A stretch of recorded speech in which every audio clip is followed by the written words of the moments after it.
কেমন আছো বন্ধুরা? আজ চলে এসেছি একটা নতুন ভিডিও নিয়ে। সীমাকি ওয়ার্ল্ডে সবাইকে স্বাগত, অনেক অনেক ভালোবাসা। দেখো, রিকশায় করে যাচ্ছি। কোথায় যাচ্ছি বলো তো? যাচ্ছি বেহালায়, যে চণ্ডী মেলা হচ্ছে শখের বাজারে, সেখানেই যাচ্ছি। দেখো, রিকশা থেকে নেমে পড়লাম। তো এখানে ব্যারিকেড করে দেওয়া হয়েছে, বিভিন্ন রকম খাবারের দোকান। দেখতেই পাচ্ছ, মেলাতে জিলিপি, তারপরে বিভিন্ন রকম ভাজাভুজি, এগুলো তো চলতেই থাকে। তো যত আমরা মেলার ভিতরের দিকে যাচ্ছি তত মানুষজনের সমাগম। তবে অনেক বছর আগে গিয়েছিলাম, আবার অনেক বছর পরে এলাম। তো যাই হোক, আগে যতটা ভিড় দেখতাম এখন তার থেকে তুলনামূলক অনেকটাই কম দেখলাম। আমরা গিয়েছিলাম মেলার দ্বিতীয় দিনে। মেলাটি শুরু হয়েছিল 19 তারিখ থেকে। তা 19 তারিখ থেকে শুরু হয়েছে, তো মেলাটা চলবে 29 তারিখ পর্যন্ত। 29 তারিখে প্রতিমা নিরঞ্জনের পরে তারপরে হয়তো 2-1 দিন ভাঙা মেলা চলবে, তারপরে মেলা বন্ধ হয়ে যাবে।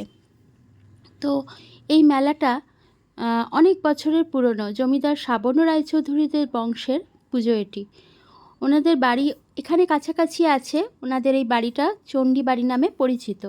তো ওনাদের বাড়ির সামনে একটি পুকুর ছিল, সেই পুকুর থেকে একটি অষ্টধাতুর ঘড়া পাওয়া গিয়েছিল। সেই অষ্টধাতুর ঘড়ার পাওয়ার মানে ওই সময় যে স্বপ্নাদেশ পেয়েছিলেন জমিদার, তো ওখানে বলা হয়েছিল যে চণ্ডী পুজো শুরু করতে। তারপর থেকেই এই চণ্ডী পুজো প্রচলিত হয়েছে। দক্ষিণ কলকাতার একটি গুরুত্বপূর্ণ স্থান হচ্ছে বেহালা। তো বেহালার মধ্যে এই মেলাটি হচ্ছে এতটাই বড়ভাবে হয়, চারিদিক থেকে মানুষজন এই মেলায় উপস্থিত হয়। আর দেখতেই পাচ্ছ, ঘুরতে ঘুরতে কিছু কিছু জিনিসপত্রের ছবি বা ভিডিও ক্যামেরায় তোমাদের দেখাচ্ছি। তো চলো আমার সঙ্গে, মেলাটা একটু দেখতে থাকো। কিছু কিছু বললাম।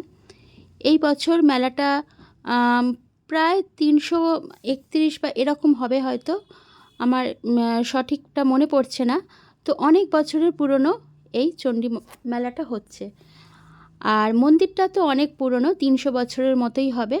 দেখো, বাচ্চাদের কত সুন্দর সুন্দর খেলার মানে জিনিসগুলো দেখলেই মনে হয় আমরা যেন ছোটোবেলায় ফিরে যাই। তবে আমাদের সময় তো এসব ছিল না, আমরা অনেক কিছু পাইনি। আবার আমরা এমন কিছু জিনিস পেয়েছি যা এখনকারের বাচ্চারা পায় না, তাই না বলো? তো যাই হোক, এক একটা সময়ের এক একটা অনুভূতি, এক একটা বয়সের এক একটা ভাবনা চিন্তা, সব আলাদা। তো দেখো, হরেক রকমের মাল লেখাই থাকে, হরেক মাল এত টাকা, হরেক মাল অত টাকা, এরকম দেখো লেখাই থাকে। 12 টাকা, 10 টাকা, 25 টাকা, 40 টাকা, বিভিন্ন রকম জিনিসপত্র সামগ্রীর দাম।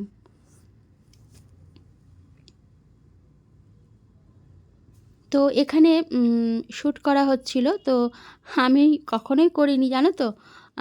তা আমি ইচ্ছা হলো কেন জানি না, যে একবার অন্তত করে দেখব। তা উনি বলছিলেন যে 20 টাকায় 5টা বেলুন শ্যুট করা যাবে, ঠিক আছে। তো আমি তো একটাই করেছিলাম, প্রথমেই কিছু না বুঝেই করে দিয়েছি, ফট করে বেলুনটা ফেটেও গেছে।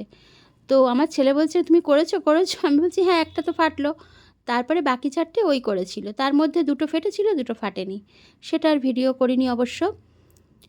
তো এগিয়ে এগিয়ে যাচ্ছি, ব্যাগের দোকান দেখতেই পাচ্ছ, প্লাস্টিকের বিভিন্ন রকম জিনিসপত্র, টুকিটাকি অনেক রকমের জিনিসপত্র বিক্রি হচ্ছে। আগে আগে তো আমি যখন মেলায় গিয়েছিলাম তখন আমার ছেলে অনেক ছোট ছিল, সেই সময় তো কোনো জিনিসে হাত দেওয়া যেত না, এতটা ভিড় হতো, গায়ে যেন মনে হচ্ছে সব হুড়মুড় করে পড়বে। কিন্তু তার তুলনায় এখন ভিড় কম। দেখো, এখানে ফুচকা দাদা ছিল, ছেলেকে বললাম ফুচকা খাবি, বলল না। কিন্তু যেই আমি খেতে গেলাম তখনই বলল, ঠিক আছে, 20 টাকায় তো 6টা ফুচকা দিচ্ছে, তুমি 3টে আমি 3টে। তখন আমি বললাম, ঠিক আছে, 20 টাকায় যখন 6টা দিচ্ছে তাহলে আমি 4টে, তুমি 2টো, কারণ তুমি প্রথমেই না বলে দিয়েছিলে তাই। আর ওর অন্য কিছু খাওয়ার প্ল্যান ছিল, সেটা তোমরা পরের ভিডিওতে দেখতে পাবে, কারণ এই ভিডিওতে যদি সবটাই দেখিয়ে দিই তাহলে ভিডিওটা অনেকটাই বড় হয়ে যাবে বন্ধুরা। তবে তোমরা বন্ধুরা ভিডিওটা তো দেখছো, একটা করে কিন্তু লাইক দিও, কেউ কিন্তু লাইক দিতে ভুলে যেও না। অবশ্যই একটা করে কমেন্ট করে পাশে থেকো। আর নতুন বন্ধু হলে অবশ্যই আমার মানে চ্যানেলটাকে সাবস্ক্রাইব করো, আর বেল বাটনটাকে অল করে দিও, তাহলে নোটিফিকেশান তোমরা সবার আগে পেয়ে যাবে। তো দেখো, মেলার ভিড়ের মধ্যে অনেক রকমের দোকানপাট তো দেখতেই পাচ্ছ।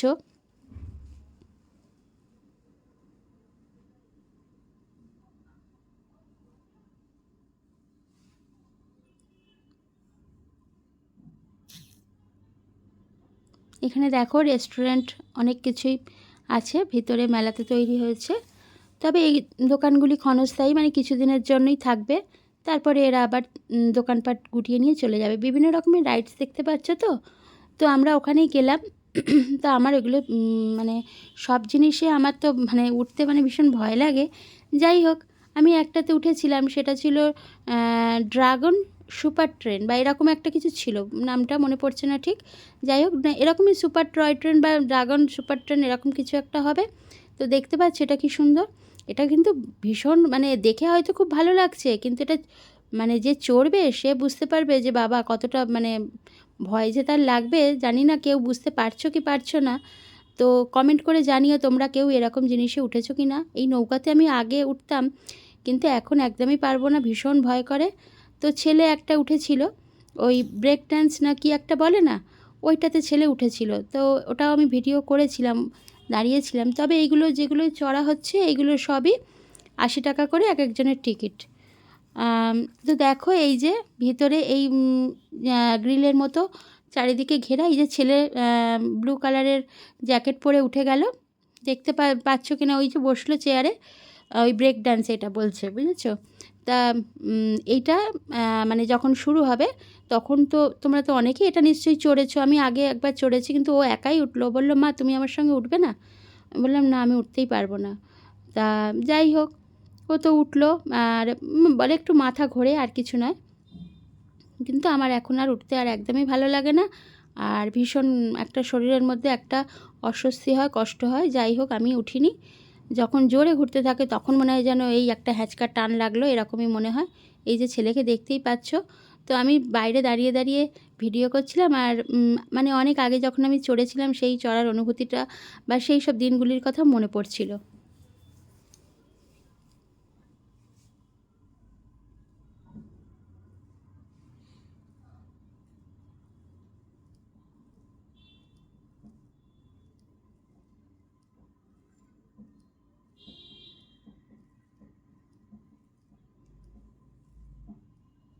এই যে এই ট্রেনটায় মানে উঠেছিলাম ছেলে আর আমি, মানে তার আগে একটু ভিডিও করেছিলাম। আমি খালি লক্ষ্য করছিলাম যে কারোর মুখ কাঁচুমাচু হয়ে যাচ্ছে কেন, মানে হচ্ছে কি না, ঠিক আছে? যে ট্রেনটা থেকে যারা নামছে তাদের মুখ কাঁচুমাচু হয়ে যাচ্ছে কিনা, মানে কেউ খুব মানে ভয় পাচ্ছে কিনা, মানে কোনো ভয়ের ব্যাপার আছে কিনা। তো যাই হোক, সবাই মোটামুটি ঠিকঠাকই ছিল, মানে সহজ সবচেয়ে যেটা ছিল ওটাই ছিল। তো আমি উঠেছিলাম। তো দেখো তারপরে ওখানে ফিরে এলাম, ফিরে আসার পরে আবার ভিডিও বড় হয়ে যাওয়ার জন্য আজকে চণ্ডীমণ্ডপ শেয়ার করলাম না, এই পর্যন্তই রাখলাম বন্ধুরা। ভালো থেকো, সুস্থ থেকো, টাটা।